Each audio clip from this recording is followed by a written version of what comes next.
Hello friends, स्वागत है आप सभी का हमारे और आपके इस प्यारे से यूट्यूब चैनल उम्मीदों का प्रभात में, जहां आपको मिलती हैं लाइफ में काम आने वाली गणित और विज्ञान से जुड़ी हुई महत्वपूर्ण जानकारियां, जो हो सकता है कि आपको कल काम आ जाए, परसों काम आ जाए या आने वाले मोड़ पर ही आपको उसकी जरूरत लग जाए।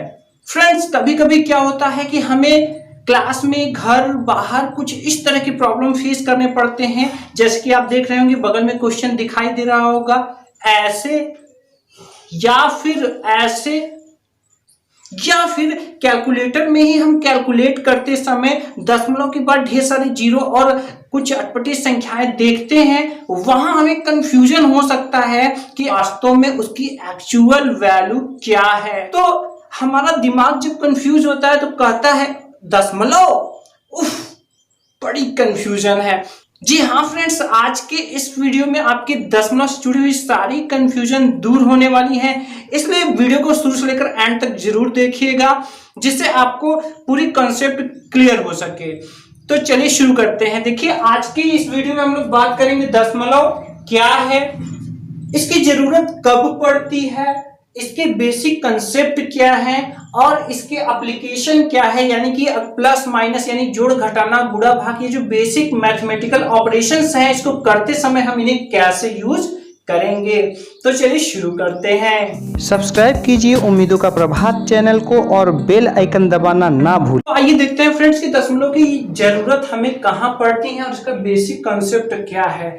जैसे कि देखिए, मान लीजिए कि हमें जब किसी भी राशि की, जैसे मान लीजिए कि जरूरत पड़ती है, हम कोई वजन वाला सामान खरीदने जाते हैं, आलू, लौकी, चीनी, मटर, चना, ये सब खरीदने जाते हैं तो हम इसको किलो में खरीदते हैं। तो जैसे क्या होता है, 1 किलो हो गया, ठीक है। तो वहां पर वो क्या होता है, वो वेटिंग मशीन पे रख देता है और वेटिंग मशीन पे यहाँ पे पॉइंट करके कुछ यहाँ 0 जैसी संख्याएं लिखी होती हैं। तो जैसे मान लीजिए वो 1 किलो है, 2 किलो है, 3, 4 इस तरह से है, अब मान लीजिए 10 किलो है, 50 किलो है, तो तब तो आसान है क्योंकि वो 1 किलो के पूरे पूरे गुणक में है। देखिए, 1 के बाद 1 का दुगुना 2, 1 का 3 गुना 3, 1 का 10 गुना 10 किलो, इस तरह से। लेकिन कभी कभी क्या होता है कि हमारी जो राशि है वो पूर्ण गुणक में न हो करके क्या है, 1 किलो तो है लेकिन 1 किलो के बाद कुछ और भी है।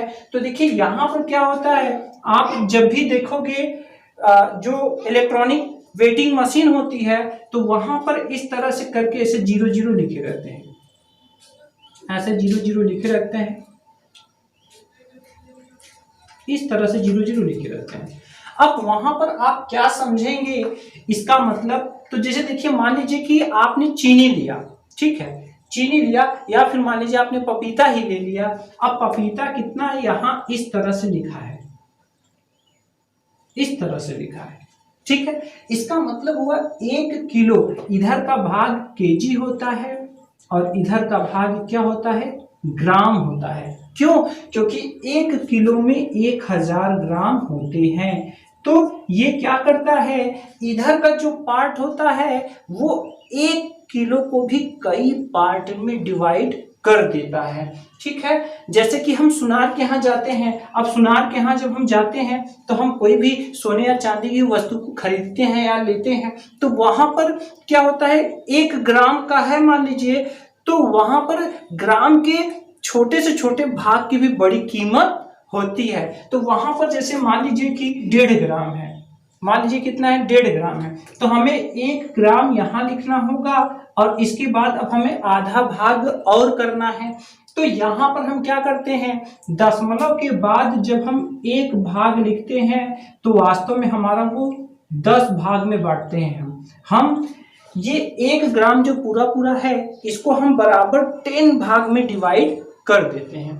तो अगर मान लीजिए वो 1.5 ग्राम है, कितना है, 1.5 ग्राम है अगर, ठीक है, यानी कि 1 और आधा, तो हम क्या काम करते हैं, हम लिखते हैं 1, अब यहां लिखेंगे 0.5, इसका मतलब एक पूरा पूरा भाग है और बाकी का जो एक भाग है उसको 10 भाग में बांट दे रहे हैं, तो जो उसका 5 भाग है उसको जब हम कर रहे हैं तो 10 भागों में से आधा भाग 5 भाग होगा।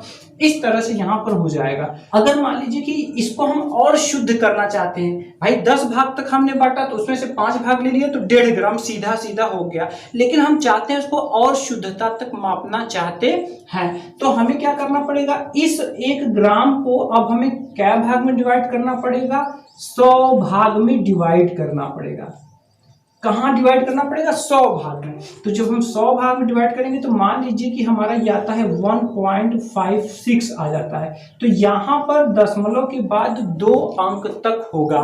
तो इसका मतलब 1 ग्राम को अब 100 भागों में बांट दिया गया है और उसमें से 56 भाग, 1 ग्राम को जो 100 भागों में बांटा गया उसमें से 56 भाग यहाँ पर आ रहा है। इसी तरीके से मान लीजिए और शुद्धता तक अगर हम जाएंगे तो यहाँ दशमलव के बाद हमें 3 भाग, यहाँ 3 अंक लिखना पड़ेगा। इसका मतलब ये हुआ कि 1 ग्राम को अब कितने भागों में बांटा गया है, 1000 भागों में बांटा गया है।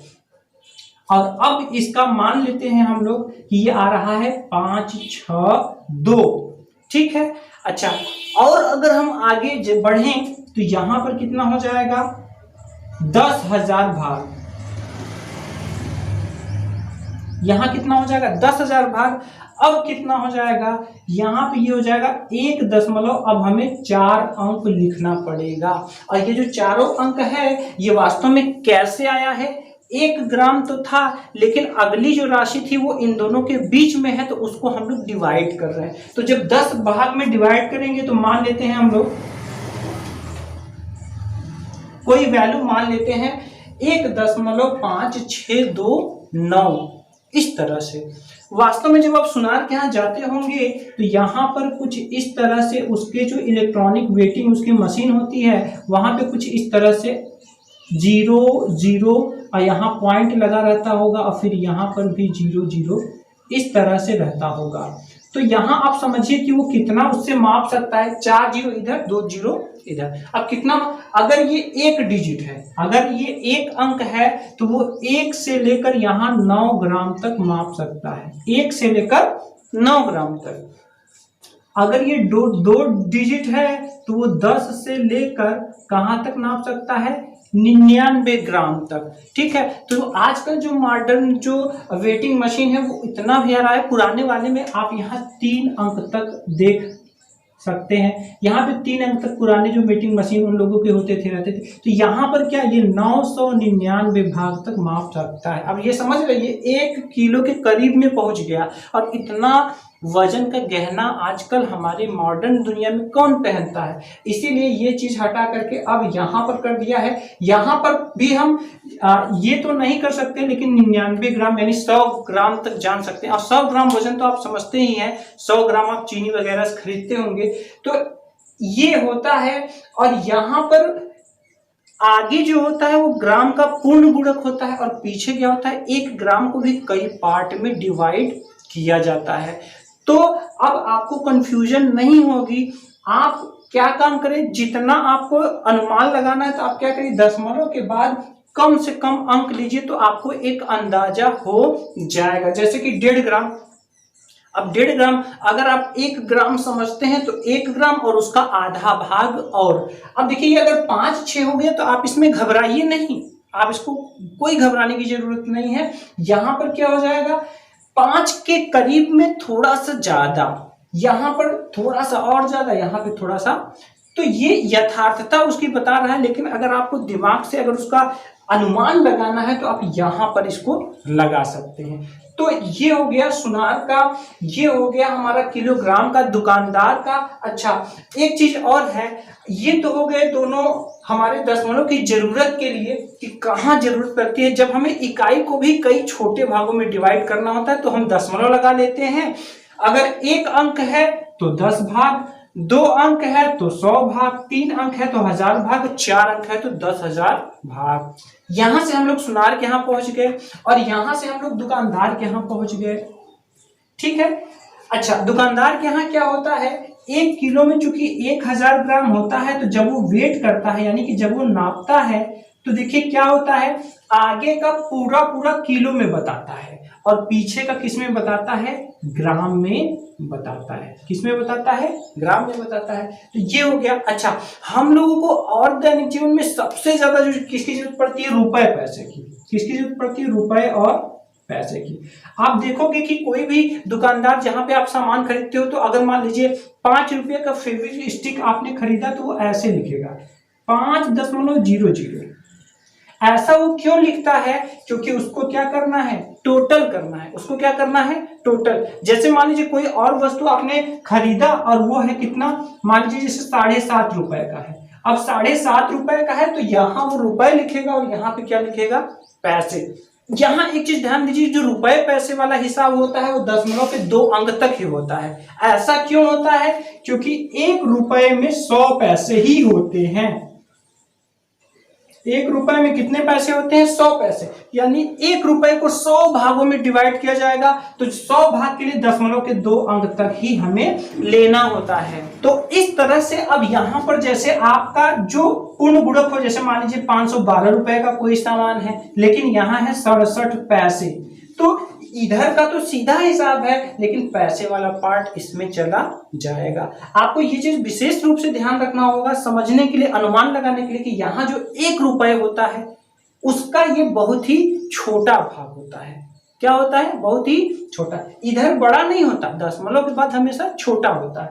1 अंक है तो 10 भाग किया गया है, इसकी जो यूनिट है यानी 1 रुपए को। अगर 2 भाग है तो 100 भाग किया गया है। तो इस तरह से देखिए ये जो बेसिक कॉन्सेप्ट था दशमलव का। अब आइए हम लोग कुछ इसके एप्लीकेशन को देखते हैं कि इसको हम जोड़ेंगे, घटाएंगे, गुना भाग करेंगे, तो इसका क्या मैटर होता है और दशमलव की क्या पॉलिसी होती है, क्या इसका रेगुलेशन होता है, क्या इश्यू होता है, आइए देखते हैं।